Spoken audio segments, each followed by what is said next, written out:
Hello, welcome back. I am so excited to continue this series. We are doing a homeschool video every single day this month, and I am following the prompts from the Instagram challenge. If you're over on Instagram, my Instagram name is just Julie Kreke, just my name. You can follow me there.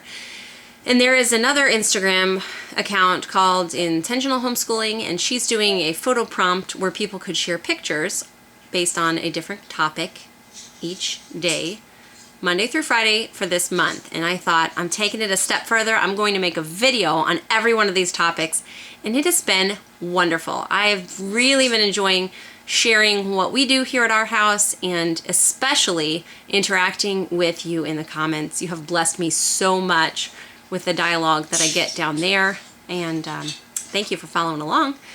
So today's topic is science, and I had to think about this one a little bit because science is one of those topics that flows very naturally at our house. It is not a regularly assigned topic.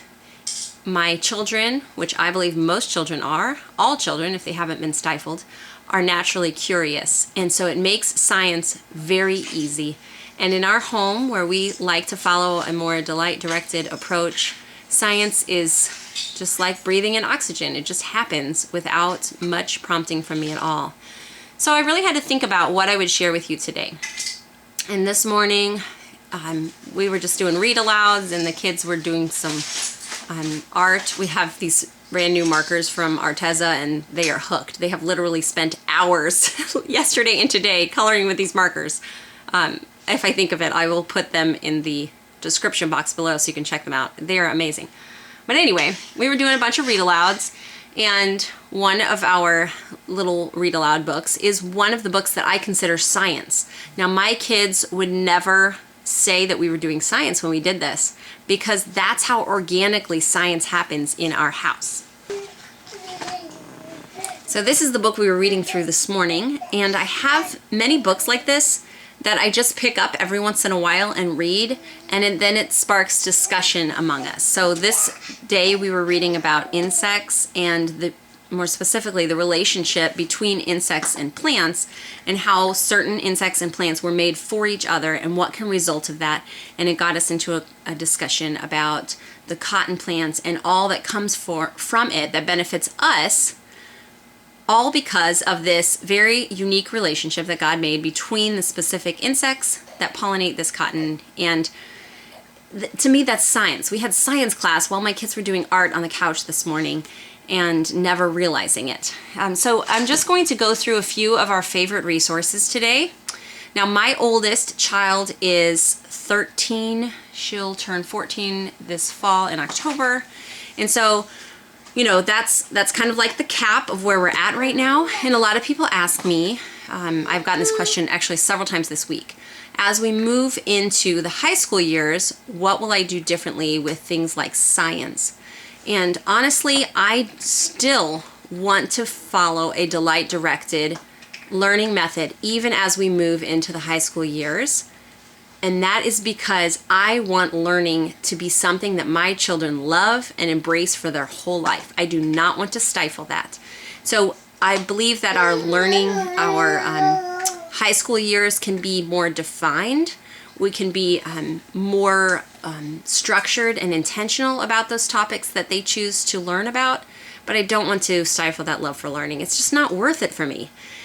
I have seen the benefit of the years when I forced a certain curriculum on my timeline, on my schedule for these kind of topics onto my children. They did learn, we did have a fine time, but when I contrast that with my children's learning and retention and excitement when they get to learn about a topic that they're passionate about, there's just no comparison. They dive so deep on their own, and they remember things so well and are excited to share it with me because they care. That is the kind of learning I want to foster in our home, including topics like science. So when my oldest kids were small, around that preschool kindergarten age, maybe Bella was first grade-ish, they became obsessed with the show Wildcrats, and they watched that faithfully. Every day they would watch one episode, and they learned so much. They could recite to me facts about animals that I had never known, It was incredible, and I consider that science at their age. They actually found online, I printed off the Wildcrats, there's like these power, what are they called? The little badge things that go for each animal.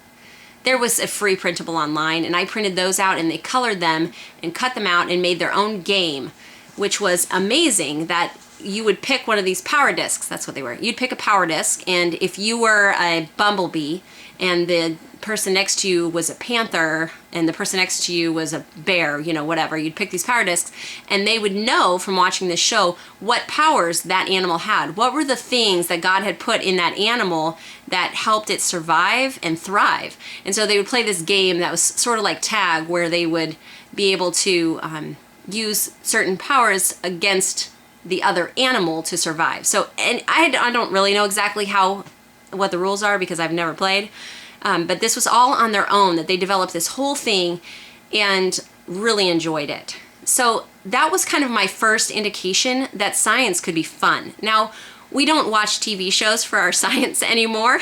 That was just the season of life we were in right then, with me having 5 little people, and that's what we did. However, science is still enjoyable for my kids. If you ask them what their favorite subject is, most of them will probably say science. And I think it's because I've always allowed them to take the reins and go forward. So, okay, enough chatting. Let's get down to what are some of the things that I do to help foster their excitement. So I follow my children's lead when it comes to science. Whatever they are interested in, I will make sure that they have resources for that. And I don't do it in a way that creates a lot of extra work on me. I just make sure that I have some books available, or will check a website if they want to know more information on something, or watch a video on Amazon Prime. There's always random documentaries on things that you can look up. So we just kind of fluidly will go that way if they have an interest. But typically, my kids are so self-motivated in these topics that they will be quickly diving into learning the information that they want to know on their own. It doesn't require a lot of effort for me. One thing that they did a few months ago was set up their own laboratory. We have kind of a falling down little shed here that was here when we bought the place. It's just one of those little metal sheds that you can just buy and plop down. And it was kind of filled with junk because we had never really used it. One of the spots leaks a little bit in the corner. I mean, it really was a sight. They received a box of some old laboratory equipment from another homeschooling family, and that was all it took. They cleaned the shed out and they set up their own laboratory, which I will walk out there so you can have a look at it. But they really take a lot of pride in this laboratory and keeping it clean and doing things. So now when they want to do an experiment, they can head out to the laboratory and do that on their own out there. So one of the things that I do is I like to keep Janice Van Cleef's books on hand. This is one of them.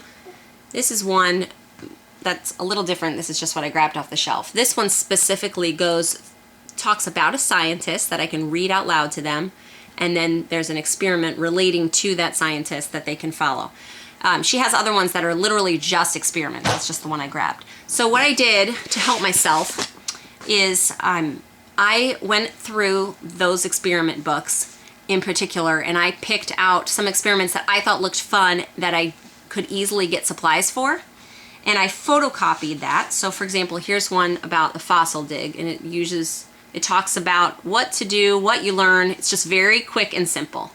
And then on Microsoft Word, I took this little, right at the top it says purpose, and so I just made this quick document for it. Just put some lines. I wrote fossil dig, I copied that purpose over, and then I have what I did and what I learned. I have some lines there that they can jot things down. So I will print one of these out for each of my kids that can write, and then I will lay all the supplies out, and I'll just lay it on the table. And I do not do this very often. It's just once in a while. If I feel like they need something a little directed, I will pull this out.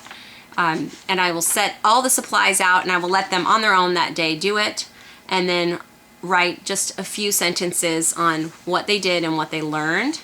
And I let them use this paper to guide them. So it will talk about the why at the very bottom. You'll see why. and it has information. And so I'll let them use that to just copy some things down on the what I learned, just for my own records, and as an opportunity for them to kind of take what they're reading and process it and write it. So we do that every once in a while. Another thing that they like is there's a YouTube channel. She has a website. She has an entire homeschooling course. I've just never paid for it, but it's called Supercharged Science. And I will link this below. I will link all these books below if I can find them all. Supercharged Science, and it's this woman named Aurora, I think. These are geared toward homeschoolers. So she will be doing this whole class, and you can get it off of her YouTube channel for free. And she goes through physics and chemistry. She has some that are on the ocean, just all kinds of different things. And she will walk them through doing these experiments. Sometimes the kids will just sit and watch her. It's engaging enough that they really enjoy it. The last one they did, she made slime that was a neon slime, and it was made a little bit differently than your typical slime, which I'm not a fan of slime. It makes such a mess. But they were out in their laboratory and cleaned up after themselves, so I certainly didn't care. So that's a resource that they like to look at once in a while. Another one that we use is a podcast that we like to listen to whenever we're in the car. It's called Wow in the World. It is an NPR podcast. It is not a Christian-based podcast. Just like this book actually also is not, it's not necessarily a Christian author. And so there will be those times, if you're looking at things from a biblical perspective, that you're going to need to talk to and sort through with your kids. So I will just leave that on you, because we have some different beliefs here than we will find in a lot of mainstream science. But the Wow in the World podcasts, other than that, are so fantastic. They are put together like an old-time radio show where you'd have all the sound effects and everything. You know, you hear things falling, you hear people walking, all of the sound effects and the voices, and it's really exciting and fun to listen to. And we have learned a lot about random science topics through those podcasts. Plus, they pass the time in the car really well. This is another book that I have on my shelf. Like I said, I have quite a few books like this that I just will pick up places. This is the It Couldn't Just Happen. Now, this is a Christian book. This is specifically for equipping your children to have knowledge in science that is also in alignment with God's Word. On the back it says, daily our young people are bombarded by the media and public schools with the theory of evolution. It's up to us parents and teachers to tell our children the truth about the creation of our world. The Lord has given us literally thousands of evidences to prove that He created and sustains the universe. And this book fascinates kids with examples of God's works. So all of these books I consider like a starting point that we then go into discussion, or we can go into further exploration of the topic. So that's another one that you might want to put on your list. Okay, here's one more. This is for younger kids. This one's called Pets in a Jar. It's an older book that we were given, and it is so sweet. So this one talks about if you find things out, like, you know, lizards or frogs or anything that you find out in the wild, of how to collect and care for it while you're observing it. So it goes through lots of details. It'll talk about, and it's things that are more practical that you would find here in this area. So earthworms, for example, it'll go through all about the earthworm. It'll talk about how to collect it, in depth about the animal itself, and then how to keep it alive while you're observing it before you release it into nature. Crickets. It has drawings in here. You can see inside there's like little drawings. So it's just a sweet resource to have on hand. And that is how I treat most of these books, as resources or things that we can pull out once in a while to spark discussion. This is another one. This book is a little intimidating. You've probably, if you've been homeschooling for long, you've probably heard of this book. It is huge, and it is a very old book that is often bought, put on a bookshelf, and never opened because it's really intimidating. I did the same thing. I actually bought this years ago opened it, looked at it once, said, oh my, and then stuck it on my shelf. And there it sat for a couple of years until I finally got up the courage to get this thing out and not take it so seriously, but just to use it as something that is a reference for me as the mom who's guiding my kids. It is, let me get to the index so I can, it was written in 11. So it is a very old book that is packed with information. So part 1 is nature study, part 2 is animals. All of this is contained in here. There's plants, a section on plants, and just hundreds of pages on each. The earth and the sky is the last one. So when you get inside of it, the thing that is really neat about this is that it's more than just an informational book. It has drawings that are done. It has even poems. If you get, like, here's about the katydid, so it has a little poem about it. Just lots of information, all packed into one book. So this can be used in 2 ways. You could use it as a starting point. So you could decide, you know, we're going to talk about, let's see here. We're going to talk about the raccoon. Okay, here's the raccoon in here. So you could yourself, before you talk to your kids, you could read all the way through this. It's meant to be kind of a guide for the teacher, is how she puts it in the beginning. So it equips you, because the author encourages you to have the information so that your children are allowed to go out and naturally observe and soak things up from the world around them. And as they are curious, that you will have had the information from here to help answer some questions that they might have. So you can use it in that way to kind of plan ahead and then introduce your children, or you can use it as a reference if your child is just curious about something, or maybe if you find something that's interesting, then you can go and look that up in here. So it's like having the internet in a book is kind of how I feel about it, because you have to dig a little bit. It's not always, you know, easy to find like that. You've got to dig a little bit and make sure you're finding what you really were looking for, and it's packed with information. So that is that's a good resource. You know, another thing that I just thought of is part of success in science is being a naturally curious person yourself in front of your children. If they see your enthusiasm about the world God made, they are going to be more enthusiastic. So we have bird feeders, for example, and whenever a bird comes up, I tend to look, oh, wow, look at that. Look at that gorgeous cardinal that just flew up. Isn't he beautiful? Look at how the sun hits those red feathers and glistens off of them. And my kids, oh, they catch that excitement so quickly. They will call me if they see a unique bird or something different, because they know that I'm going to be excited with them. And so it makes it fun to share. We do this when we're out walking in the woods. If I see, you know, a little plant or a flower, I will be sure to point that out to them in an excited way, not in a, okay, class, now we're going to study the, you know, wild lupine flower.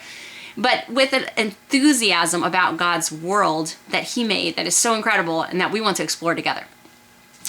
Also, in nature study, here in Missouri, we have the Missouri Department of Conservation has free materials that you can order. So if you get on their website, you can just pick out whatever you want.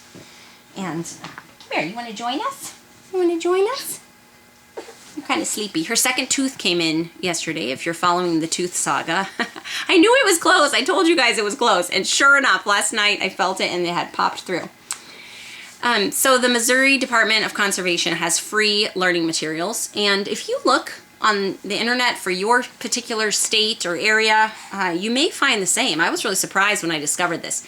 They have a whole website that you can have posters, big colored posters sent to you.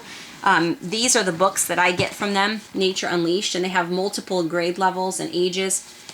This is all about Missouri ponds, forests, and prairies. So it has these things inside that you can read with your child, and then it has this little, there's tons of materials, but this is just the ones I picked. This is the student notebook that goes with it, that I have one for each of my kids. And after we read about something, again, if I decide to pull this out, maybe once a month or so I get this out. Then after we read about it, I have them go open this up and you know, they can just freely write, or if they can literally copy from the book.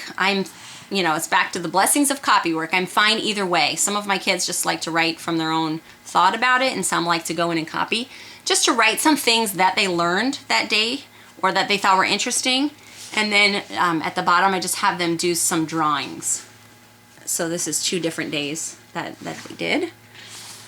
And that's enjoyable for us to do once in a great while. These books here are nature journals, which one of you recommended another nature journal that you can find on Amazon. And so I will link that one also. It looks really neat as an alternative to this, since these are out of print. So I'll find that link too and put it in the description box. So these just go through a lot of different topics, and then they can fill those pages out. So often what I'll do with these is on my morning checklist, sometimes I will just put 1 page in your nature journal on there as their requirement for that day. So they can page through it and find something that looks interesting to them and complete it. Okay, so that's a lot of nature study. Of course, one of the best ways to study is just walk around out there and see what you can find. You know, I think one of the best ways for you to have peace of mind about making sure that your kids are really learning science without a set curriculum is for you to keep track. Maybe you could keep your own journal about the things that you talk about that relate to science.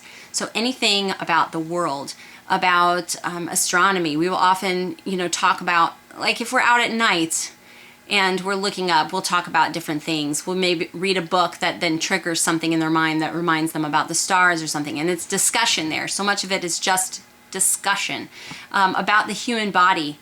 We talk so much about nutrition at our house, about staying well, all through this crazy epidemic that we're having around the world has given us opportunity to talk about viruses and what they are, what they do. It's sparked tons of discussion. That's all science study, in-depth science study that's applying to their life right now, and so they're going to be very interested in it. So if you keep a little journal or notebook for yourself, that might put your mind at ease that you are indeed learning about science with your children. Probably on a daily basis, there is some type of discussion. If you are one who talks things out with your kids as they come up in life, you're probably hitting on some science topic just about every day, because science is the observation of the world around us, our bodies, plants, the animals, the sky, the ocean. All of these things are science. It's a huge, vast topic that is very easy to discover and explore and enjoy. This is one thing that we have had for years at our house. It is, let's see if you can see the inside. Boop. There's what it's called. It is a live butterfly garden, they call it. This actually was a kit that came with the little caterpillars. We got to watch the whole process many years ago.